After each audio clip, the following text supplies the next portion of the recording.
لیپ top میز پہ رکھے اس کے ساتھ لگی ہوئی تھی۔ امی اپنے کمرے میں اپنے وظیفوں اور دعاؤں میں مشغول تھیں۔ سیم ہنا کے ساتھ بیٹھا تھا۔ بڑے ابا بھی ویل چیئر گھسیٹتے ان کے ساتھ آ رکے تھے اور اب فکر مندی سے بار بار ہنا سے پوچھتے تھے، کیا تم سعدی کو ڈھونڈ سکتی ہو؟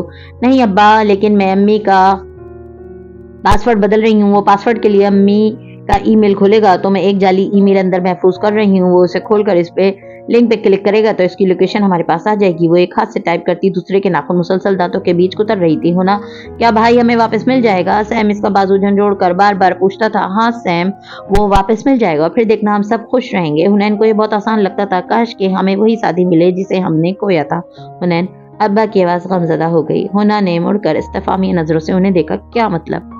وہ چہرہ نیچے گرائے بس سر ہلا کر رہ گئے۔ وہ حنین کو مطلب نہیں سمجھا سکتے تھے۔ وہ سر جھٹک کر واپس اسکرین کی طرف متوجہ ہوئی اور پھر کچھ سوچ کر اس نے سیف سعدی یوسف پیج کھولا۔ اس کے ایڈمن میں سامنے احمد شفیع لکھا آ رہا تھا۔ حنین نے پیج کو پیغام لکھا، ایڈمن میں سعدی کی بہن ہوں، پلیز مجھے اس پیج کا ایڈمن بنا دیں۔ تم اس کی ایڈمن کیوں بننا چاہتی ہو؟ سیم نے اچنبھے سے اسے دیکھا۔ سیم، ہمارے فونز اور لینڈ لائن وہ لوگ ٹریس کر رہے ہوں گے، کیا پتا ہمارے فیس بک اکاؤنٹس بھی دیکھ رہے ہوں۔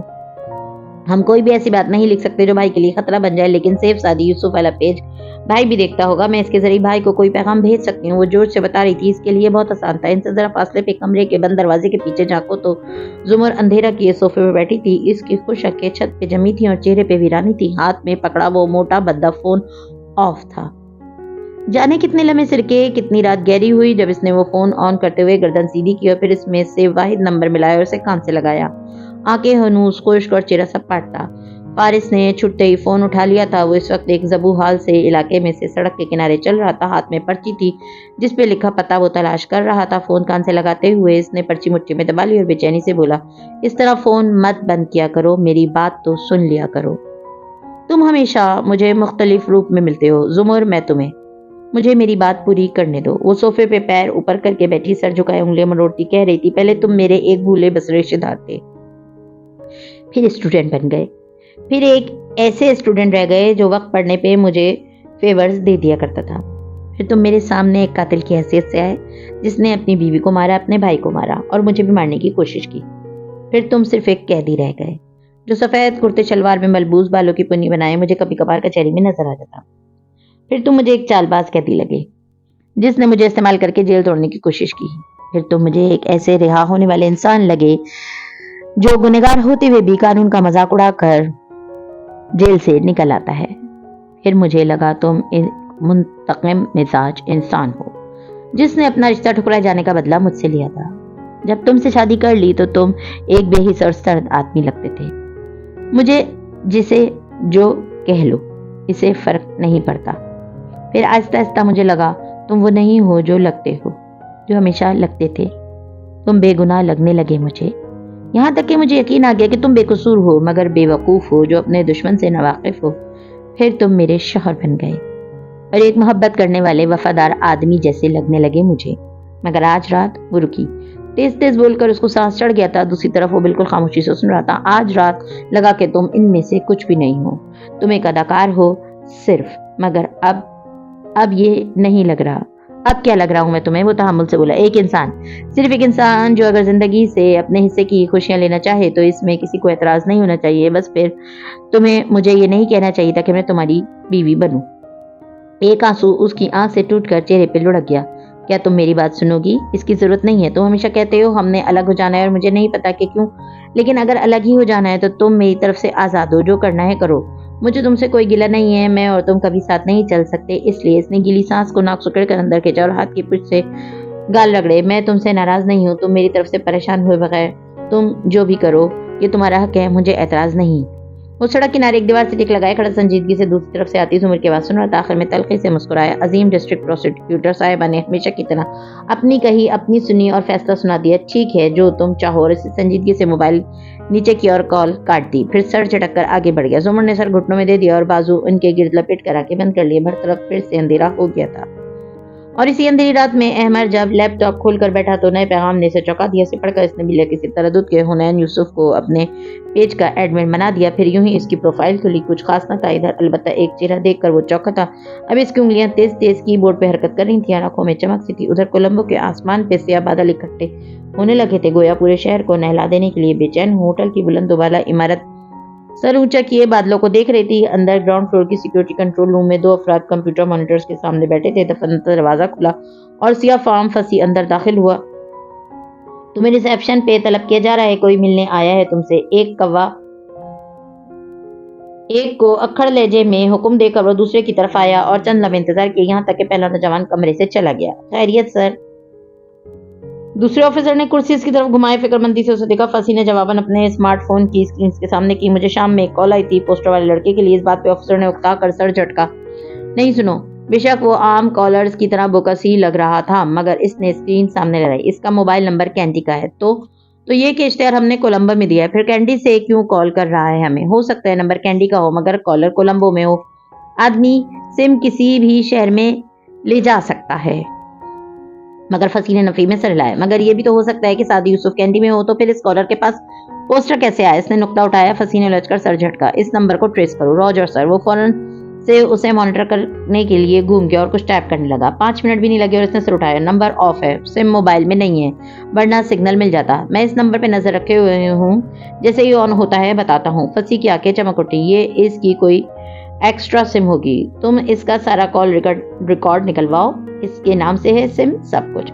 پھر جوش سے اس کا کندھا طبقہ ہری اپ. انعام کی رقم کے صفر فصیح کو اپنی آنکھوں میں چمکتے دکھائی دینے لگے تھے. جواہرات کا اس سے وعدہ تھا, ہارون کا انعام الگ. خون اس کی رگوں میں بہت تیزی سے گردش کرنے لگا تھا. میں ان میں بھٹکتے ہوئے جگنو کی طرح ہوں. اس شخص کی آنکھیں ہیں کسی رات کی مانند. یہ کولمبو کے ایک زبوحال اور پسماندہ علاقے کی ایک فلیٹ بلڈنگ تھی. سامنے کچرے کا ڈھیر تھا, میلی دیواریں, فلیٹس کی بالکنی پہ سوکھتے کپڑے. اندر فارس گول سیڑھیاں عبور کر کے ایک دروازے کے سامنے آن ٹھہرا تھا اور اب دستک دے رہا تھا. اپنے ہلکے سویٹر کے آستین موڑ رکھے تھے اور سر پہ پی کیپ لے رکھی تھی. 2 دفعہ دوبارہ دستک دی, پھر بیل بجائی. دروازہ ہلکا سا کھلا. درس سے ایک مخنی اور سامنے لڑکے نے جھانکا. مجھے سبہات نے بھیجا ہے. سبہات مرزا نے. کام ہے تم سے. لڑکا درس سے چند لمحے اسے جھانکتا رہا, پھر دروازہ کھول دیا اور زنجیریں دی. وہ دروازے پہ دھکیلتے اندر داخل ہوا. ساتھ ساتھ بولتا جا رہا تھا, تعارف اور تمید میں میرا وقت ضائع نہ کروانا. اپنا کمپیوٹر آن کرو. جو صلاحیتیں تم مختلف حکومتوں کو بیچتے رہتے ہو, مجھے ان کی ضرورت ہے. شکل کیا دکھا رہے ہو؟ چلو. اس کا موڈ پہلے خراب تھا. گھرک کر بولا تو لڑکا جلدی سے اندر چلا گیا. فارس ماتھے پہ بل لیے اس کے پیچھے آئے. اندر ایک چھوٹے سے کمرے میں 3 کمپیوٹرز رکھے تھے. ایک آن تھا. وہ لڑکا اسی کے سامنے کرسی کھینچ کر بیٹھا تھا اور مطلوبہ پروگرام کھول رہا تھا. سبہات نے کہا تھا تمہیں گورنمنٹ کے فیشل ریکگنیشن سافٹ ویئر تک ایکسس چاہیے. تصویر 2 مطلوبہ لڑکے کی. کی بورڈ پر ٹائپ کرتے ساتھ بڑھایا. فارس نے ایک فلیش اس کی ہتھیلی پہ رکھا اور ساتھ کھڑا اسے دیکھنے لگا. اس میں سب تصاویر ہیں اس کی. وہ فلیش ڈرائیو لگا کر پوچھ رہا تھا. نظر نہیں آ رہی کیا؟ وہ درستی سے بولا. مخنی لڑکے نے سر اٹھا کر اسے دیکھا جیسے بہت ضبط کیا ہو, پھر سر چڑھ کر کام کرنے لگا. میں اسے سسٹم میں ڈال رہا ہوں. اس چہرے کا لڑکا پچھلے 48 گھنٹوں میں کولمبو کے کسی اسٹریٹ کیمپ, ایئرپورٹ, بس, ٹرین اسٹیشن وغیرہ کے کسی بھی پبلک کیمرے کے سامنے اگر آیا ہو تو فوٹیج مل جائے گی. کولمبو میں نہیں, اسے کینڈی میں ڈھونڈو. وہ کمپیوٹر ٹیبل کے کنارے بیٹھ گیا. وہ لڑکا جس کا نام پریرا تھا گہری سانس لے کر مطلوبہ الفاظ ٹائپ کرنے لگا. انگریزی فلموں کے برعکس فیشل ریکگنیشن میں کئی گھنٹے لگتے ہیں. تھوڑی دیر بعد پریرا جمائی روکتے بازو کا تکیہ بنا کر پیچھے کو ٹیک لگاتے ہوئے بولا تھا, اگر وہ نظر آئے تو اسکرین پہ سگنل بچ جائے گا. تم دیکھتے رہو, میں تب تک کھانا کھا لوں. کہہ کر وہ اٹھنے لگا تو میز کے کونے پہ بیٹھے فارس نے اپنا پیر لمبا کر کے راستے میں رکھ دیا. پریرا نے چونک کر اسے دیکھا. فارس نے جیب سے پستول نکال کر میز پہ رکھا, پھر دوسری جیب سے نسبتاً چھوٹے پستول نکال کر اس کے ساتھ ڈالا. پھر سخت نظروں سے اسے دیکھتے ہوئے ابرو سے واپس بیٹھنے کا اشارہ کیا. جب تک وہ مل نہیں جاتا تم کہیں نہیں جا رہے, واپس بیٹھو. لڑکے نے ایک نظر اسے دیکھا, دوسری بے بس نظر ان 2 پستولوں پر ڈالی, پھر گہری سانس لے کر واپس بیٹھ گیا. پروگرام کے مسلسل چلنے کی آواز سنائی دے رہی تھی. دونوں کی نظریں اسکرین پہ جمی تھیں. رات دھیرے دھیرے کٹنے لگی تھی. میری زندگی کے چراغ کا یہ مزاج کوئی نیا نہیں. ابھی روشنی, ابھی تیرگی, نہ جلا ہوا نہ بجھا ہوا. اگلی صبح دھوپ چھاؤں کا موسم اسلام آباد کو اپنی لپیٹ میں لیے ہوئے تھا. اس پرشکوہ عمارت کے بالائی فلور پہ وہ ایک کشادہ سا آفس تھا. بلائنڈز کھلے تھے اور سنہری روشنی آدھے آفس کو روشن کر رہی تھی. مرکزی کرسی پہ نوشیروان ٹیک لگائے بیٹھا ایک کرسٹل بال ہاتھ میں گھما رہا تھا. سامنے کھڑکی کے آگے علیشا کھڑی تھی. سیاہ بالوں کو اونچی پونی میں باندھے اس کی بے حد گوری جلد اور سرمئی آنکھیں دھوپ کی حدت سے چمک رہی تھیں. دفتن اس نے چہرہ موڑ کر چپتی ہوئی نگاہوں سے شروع کو دیکھا. اب کیا ہوگا؟ کیا ہونا ہے؟ تم یہاں کام کرو گی, آرام سے رہو گی. علیشا کردار کی آنکھوں میں خفگی اتری. تم نے مجھے یہ کہہ کر بلایا تھا کہ مجھے میرے باپ کی جائیداد سے حصہ دو گے. دے تو رہا ہوں. وہ حیران ہوا اور قدرے ناراض بھی. میں نے کیا کرنا ہے اس کمپنی کا؟ میں سوچ رہی ہوں ان شیئرز کو بیچ دوں۔ نوشروہ نے ماتھے پہ بل ڈالے۔ اور ان کے بدلے رقم لے کر واپس چلی جاؤں؟ ہاں نوشروہ، میں اس رقم سے نئی زندگی شروع کر سکتی ہوں۔ نوشروہ ناگواری سے ابھی کچھ کہتا مگر دروازے کے دستک کے ساتھ کھل گیا دروازہ تو چوکھٹ پہ زمر کھڑی نظر آئی۔ سیاہ کوٹ اور سفید لباس میں ملبوس، گھنگھرالے بال آدھے باندھے وہ مسکرا رہی تھی، بالکل پرسکون، پر اعتماد اور اپنی ناک کی نت کی طرح تازہ دمکتی ہوئی۔ رات والے واقعے کا شائبہ تک چہرے پہ نہ ملتا تھا۔ آئیے مسز زمر، وہ اپنائیے سے کہتا اٹھا۔ اسے دیکھ کر ہمیشہ شیرو کو تقویت ملتی تھی۔ تھینک یو نوشروہ، وہ مسکرا کر کہتی آگے آئی۔ ہیلو علیشا، ایک نظر اسے دیکھا، وہ بس صبح خیر کہہ کے رہ گئی، البتہ سینے پہ لپیٹے بازو کھول کر پہلو میں گرا دیے، اور جو پہلے بے نیازی سے کھڑی تھی اب الرٹ سی ہو گئی تھی۔ میں صرف اطلاع دینی آئی تھی۔ کرسی کھینچ کر بیٹھی وہ نرمی سے گویا ہوئی اور پرس میز پہ رکھا۔ مجھے صبح ہاشم کا فون آیا تھا۔ نوشروہ کے چہرے پہ بے چینی سی پھیلی۔ وہ آگے ہو کر بیٹھا اور ہاتھ باہم پھنسا کر میز پہ رکھے۔ وہ کہہ رہا تھا کہ علیشا چاہے تو آفس میں کام کرے، چاہے تو اپنے شیئرز سے بیچ دے، وہ ان کے بدلے ایک خطی رقم دینے کو تیار ہے۔ ایسا نہیں ہو سکتا۔ شیرو کے چہرے پہ پہلے ہاشم کے نام سے جو زخمی پنسا پھیلا تھا وہ انکا ہو کر غصے میں ڈھل گیا۔ مگر یہ اچھا سودا ہوگا، علیشا قدرے امید سے کہتی آگے ہوئی۔ شیرو نے بے بسی بھرے غصے سے اسے دیکھا۔ میں نے تمہیں شیئرز اس لیے نہیں دیے تھے کہ تم انہیں ہاشم بھائی کو بیچ کر انہیں 50% کا مالک بنا دو اور میں بالکل معذور ہو جاؤں۔ اب وہ میرے شیئرز ہیں، اگر تمہیں میرا خیال ہے تو، وہ تیزی سے کہنے لگی۔ مگر زمر نے میز کو انگلی کے ناخن سے زور سے کٹکھٹایا۔ ایک منٹ۔ آفس میں خاموشی چھا گئی۔ پھر زمر نے نرمی سے اسے پکارا۔ نوشروہ، کیا آپ کو میرے اوپر اعتماد ہے یا نہیں؟ مسز زمر، اگر یہ دونوں مل گئے تو میں ان کا محکوم بن جاؤں گا۔ اور نوشروہ، آپ کو میرے اوپر اعتماد ہے یا نہیں؟ اب وہ سنجیدگی سے بولی تو وہ ذرا چپ ہوا۔ مجھے ہے، مگر تو فکر کیسی؟ میں آپ کی وکیل ہوں، آپ کے مسئلے حل کرنا میرا مسئلہ ہے۔ کچھ بھی ایسا نہیں ہوگا جو آپ نہیں چاہیں گے۔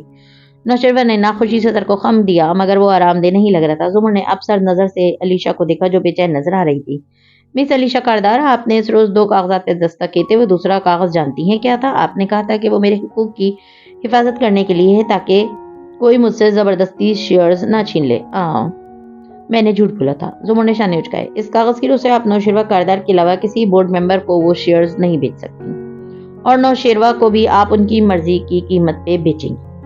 آپ اپنی مرضی سے وہ شیئرز نہیں فروخت کر سکتی۔ نوشروہ نے چوک کر زمر کو دیکھا، خود علیشا بھی متحیر کھڑی رہ گئی۔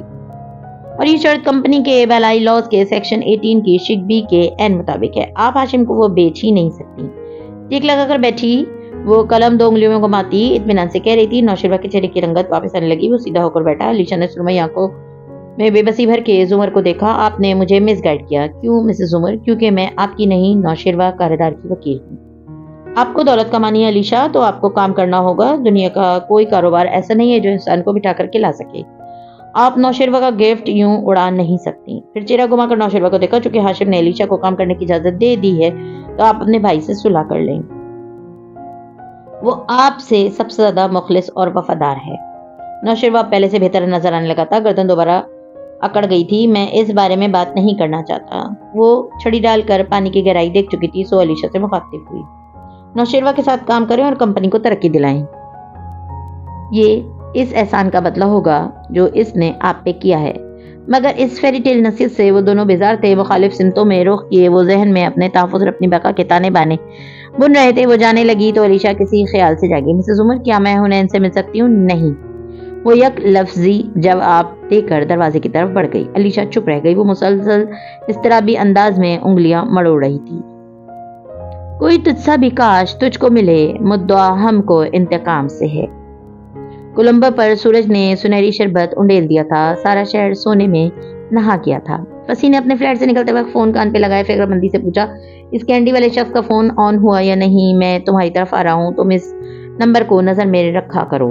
اور پھر فون بند کر کے اس کار کی طرف بڑھ گیا۔ کینڈی کی پہاڑیوں کے بیچ سڑک کنارے بنی کافی شاپ کے اندر کا ماحول نرم گرم سا تھا۔ کچن میں سادی ایپرن پہنے کھڑا برتن ترتیب سے رکھ رہا تھا۔ اس نے اپنی ٹرک کو مزید سحر انگیز بنانے کے لیے خاص برتن بھی منگوائے تھے۔ خود باہر جانے کی غلطی وہ نہیں کر رہا تھا۔